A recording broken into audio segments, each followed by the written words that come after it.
आज मैं आपको एक हॉन्टेड हाउस की स्टोरी सुनाऊंगी।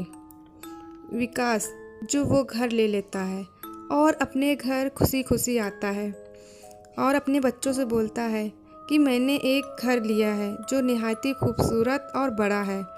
तो उसका बड़ा बेटा राजीव बोलता है, सच डैड, इससे अच्छा है। हाँ बेटा, इससे कई ज़्यादा बड़ा और खूबसूरत है। हम लोग कल ही वहाँ चल रहे हैं। विकास के 4 बच्चे हैं, जिसमें से 2 बेटी और 2 बेटा हैं। सब ये बात सुनकर खाना पीना खा के अपने अपने कमरे में सोने चले जाते हैं। फिर सुबह होने का इंतज़ार करते हैं। जब सुबह होती है तो वह सब अपने नए घर जाने के लिए बहुत खुश होते हैं। फिर वह अपने डैड से बोलते हैं, डैड हम लोग कितने बजे चलेंगे? बेटा दूसरी टाइम तक। फिर वह दूसरी टाइम का इंतज़ार करते हैं। फिर उनके डैड आते हैं और गाड़ी में सारा सामान लेकर अपने नए घर को जाते हैं। जब वहाँ पहुँचते हैं तो वो घर कुछ अजीब सा लगता है, जिसे देखकर विकास की पत्नी ममता बोलती हैं कि ये घर थोड़ा डरावना सा लगता है। तो विकास बोलता है, ऐसा कुछ नहीं है, ये काफ़ी दिन से बंद है ना, इसीलिए ऐसा लग रहा है। जब साफ़ सुथरे हो जाएंगे ना तो ऐसा कुछ नहीं लगेगा। और सब मिलकर वो घर को साफ़ करते हैं। साफ़ करके इतना थक जाते हैं कि शाम का खाना बाहर से मंगवा के खाते हैं और अपने अपने रूम में सोने चले जाते हैं। कुछ रात बीतने के बाद निशा को एक रोने की आवाज़ आई, जो एक लड़की की आवाज़ में थी और बहुत ही भयानक थी। ये सुनकर निशा की आँख खुल जाती है और वो उठ के बैठ जाती है। निशा जब चारों तरफ देखती है तो उसे कोई नहीं दिखाई देता है और अपनी बहन को भी देखती है तो वो बगल में सो रही होती है। तो निशा थोड़ा सा डर जाती है। निशा डरी ही होती है कि उसको अचानक से घुंघरू की आवाज़ आने लगती है। निशा घबरा के चारों तरफ देखने लगती है कि आखिर ये घुंघरू की आवाज़ कहाँ से आ रही है। मेरे घर में तो किसी ने ऐसा घुंघरू नहीं पहना है। और फिर थोड़ी देर बाद उसे पता चलता है कि ये घुंघरू की आवाज़ छत पे से आ रही है। वो इतना सुन ही रही होती है कि उसकी छोटी बहन आरती उड़ जाती है और बोलती है, दीदी कहाँ जा रही हो? तो निशा बोलती है, कहीं नहीं, किचन में पानी पीने, प्यास लगी है। इतना बोल कर निशा बात को टाल देती है और अपना वहम समझकर सो जाती है। सुबह होने पर निशा छत पर जाके चारों तरफ देखती है, पर उसे वहाँ कोई औरत नहीं दिखाई देती। तो वो अपना वहम समझ के नीचे चली आती है। वो सोचती है शायद ऐसे ही कुछ हुआ हो। और फिर सब बच्चे नाश्ता करके अपने अपने कॉलेज के लिए चले जाते हैं। फिर शाम होती है, सब खाना पीना खा के अपने अपने रूम में सोने चले जाते हैं। और फिर कुछ रात बीतने पर राजीव को आवाज़ आती है। एक लड़की उसे बुला रही है, राजीव राजीव यहाँ आओ। तो राजीव की आँख खुलती है और वो सुनता है कि उसे कोई बुला रहा है। और राजीव उठ के अपने रूम से बाहर जाता है तो उसे एक लड़की दिखाई देती है जो बहुत ज़्यादा खूबसूरत होती है। वो सीढ़ी के पास खड़ी होती है। राजीव उसे पीछे से देखता है और उसे पूछता है, तुम कौन हो?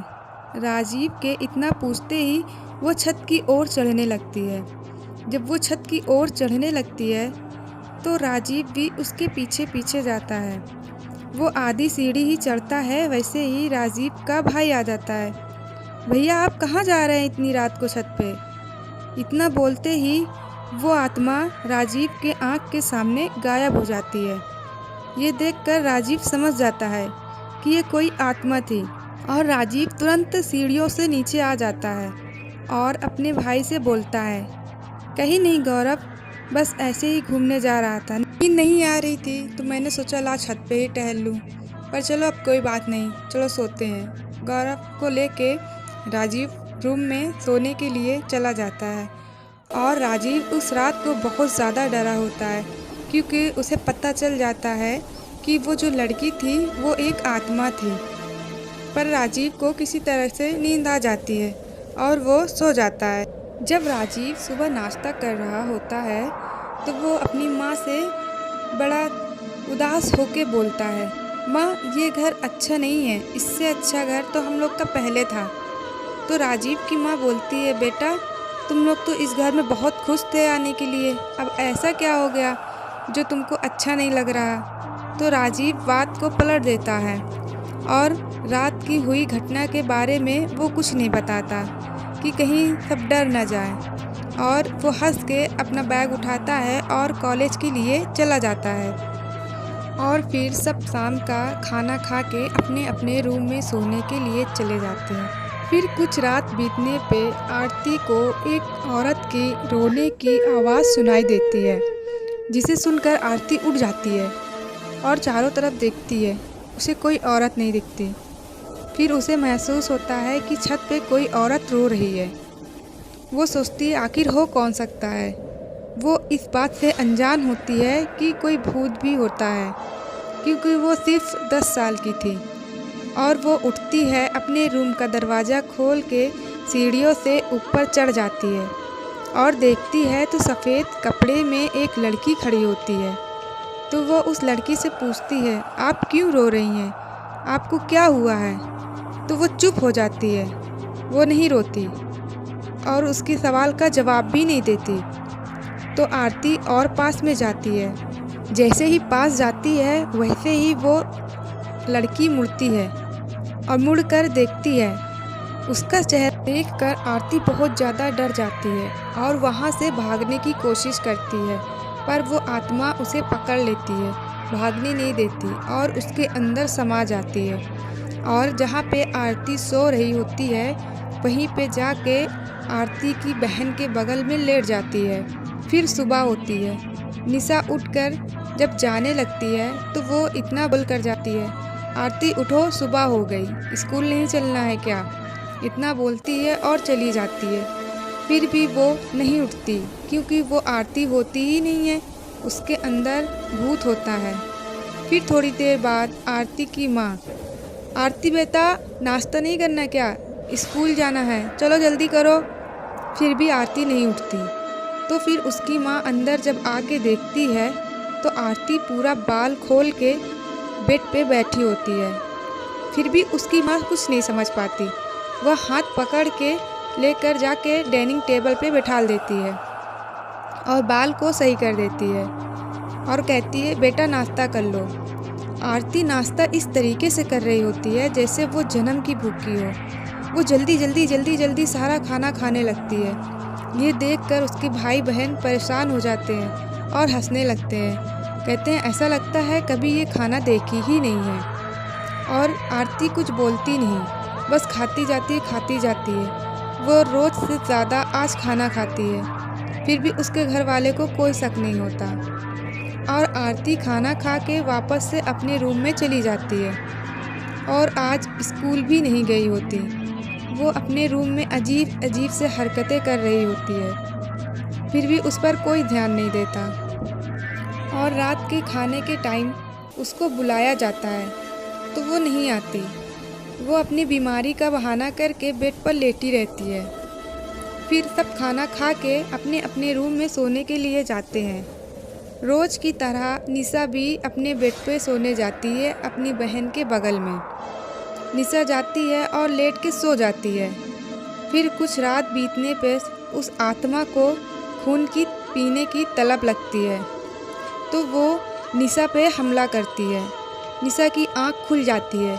निशा चिल्ला के भागने की कोशिश करती है, पर वो आत्मा निशा का गला दबा के निशा को मार देती है और उसका खून पी जाती है और उसका जितना मांस रहता है वो सब खा जाती है। और आरती के मुंह में पूरा खून लगा रहता है जो वो साफ नहीं करती और ऐसे ही उसे मार के खा के सो जाती है। सुबह होने पर जब उसकी माँ आवाज़ देती है, बेटा निशा, निशा पर बोलती ही नहीं। फिर आरती को आवाज़ लगाती है तो वो अपना मुंह साफ नहीं करती, ऐसे ही जाकर टेबल पर बैठ जाती है। जब टेबल पे आरती बैठती है तो उसका भाई जब उसका मुंह देखता है तो उसके मुंह में खून लगा होता है, जो देखकर डर जाता है और अपनी माँ को आवाज़ लगाता है। तब उसकी माँ आके देखती है। उसकी माँ देख के डर जाती है और आरती के रूम में जाती है। वहाँ अपनी बेटी की लाश देखकर एकदम घबरा और डर जाती है और आके चिल्लाने लगती है। तभी वो आत्मा पूरी तरीके से बाहर आती है और बोलती है, मुझे भूख लगी थी इसीलिए मैं उसका खून पी गई और कल का खुराक मेरा ये लड़का बनेगा गौरव। कल मैं इससे अपना भूख मिटाऊंगी। इतना बोलकर वो आत्मा अपने रूम में जाके अंदर से बंद करके बैठ जाती है। इतना सुन के गौरव की माँ और गौरव सब इतना डर जाते हैं, दहशत में आ जाते हैं कि अब कैसे जाएं। इस घर से निकलने का कोई चारा भी तो नहीं है, और अगर निकल भी सकते हैं तो क्या अपनी बेटी आरती को छोड़ के जाएं जो उस आत्मा के कब्जे में है। ममता अपनी बेटी आरती को बचाने के लिए वहाँ से नहीं जाती है, वो वहीं रहती है, पर वो डरी भी रहती है कि उसका बेटा गौरव को भी वो आत्मा कल मार देगी। फिर किसी तरीके दिन कटता है और रात आने लगती है। जैसे रात आती है वैसे वो लोग और डरे हुए होते हैं। फिर ममता का बड़ा बेटा राजीव वो बोलता है, माँ गौरव को कहीं छुपा देते हैं और हम लोग को किसी भी तरीके से आरती को बचाना है। वो गौरव को एक अलमारी होती है उसमें अंदर डाल के बाहर से बंद कर लेते हैं और खुद भी छुप जाते हैं दूसरी जगह। फिर 12 बजते ही वो आत्मा आती है और गौरव को पूरे घर में ढूंढने लगती है। उसके ढूंढने पे गौरव नहीं मिलता। वो इतना तेज़ चिल्लाती है कि पूरा घर हिल जाता है और उसे और भी ज़्यादा गुस्सा आ जाता है। वो अपना दिलो जान लगा के पूरे घर में गौरव को ढूंढती है। गौरव आखिरकार उसके हाथ आ ही जाता है। वो गौरव को घसीटते हुए लेके हॉल में जाती है और उसका गला दबा के उसका खून जैसे ही पीने लगती है वैसे ही गौरव के माँ बाप आ जाते हैं और वो अपने बच्चे को हर तरीके से बचाने की कोशिश करते हैं, पर वो बचा नहीं पाते। वो गौरव को छत पर ले जाके उसका खून पीती है और बैठकर मांस खा रही होती है।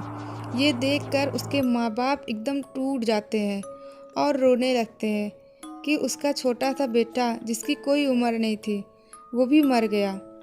वो रो ही रहे होते हैं कि आत्मा ज़ोर ज़ोर से खूब हंसने लगती है और हंसकर बोलती है, मैं सबको मार दूंगी और सबको खा जाऊंगी।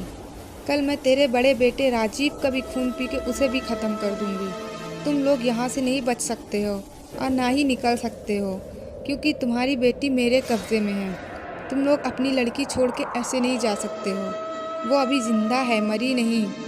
इतना बोलकर आत्मा फिर अपने रूम में वापस चली जाती है और दरवाज़ा तेज़ी से बंद कर लेती है। और फिर राजीव, उसके पापा और उसकी माँ बैठकर रो रहे होते हैं कि अब हम लोग यहाँ कैसे निकलें। तभी राजीव को याद आता है कि वह 1 घंटे के लिए शरीर को छोड़ती है और वो छत पर जाके बैठती है। उसी दरमियान अगर हम लोग आरती को लेके इस घर से निकल जाएं तो हम सबकी जान बच सकती है। राजीव ऐसा ही करता है। जब वो आत्मा 10 मिनट के लिए आरती की शरीर को छोड़कर जाती है तो वह लोग आरती के पास तुरंत दौड़कर जाते हैं, पर अफसोस वह आत्मा झूठ बोली थी। आरती को भी मार चुकी थी, उसका भी खून पी चुकी थी। जब वो लोग आरती को देखते हैं तो आरती को भी मरा पाते हैं। वो लोग और ज़ोर ज़ोर से पकड़ के उसको रोने लगते हैं। फिर रोते रोते राजीव बोलता है, माँ जल्दी चलो, नहीं तो वो आज मुझे भी खा जाएगी। इतना बोलते ही वो आत्मा आ जाती है और राजीव पर हमला कर देती है, पर उसकी माँ किसी तरीके से लेकर राजीव को घर से बाहर निकल जाती है। और बाहर जाकर उसकी पत्नी और विकास और राजीव तीनों बहुत ज़्यादा रोते हैं क्योंकि उसके तीनों भाई बहन को उस आत्मा ने मार दिया होता है। और फिर राजीव बोलता है, ये घर अब दोबारा नहीं खुलना चाहिए। मैं नहीं चाहता कि किसी की औलाद फिर से मरे, ये आत्मा किसी का खून फिर से पिए। इसलिए ये घर में हमेशा के लिए ताला लगा देना चाहिए ताकि ये घर में अब कोई भी दोबारा भूल कर न जाए।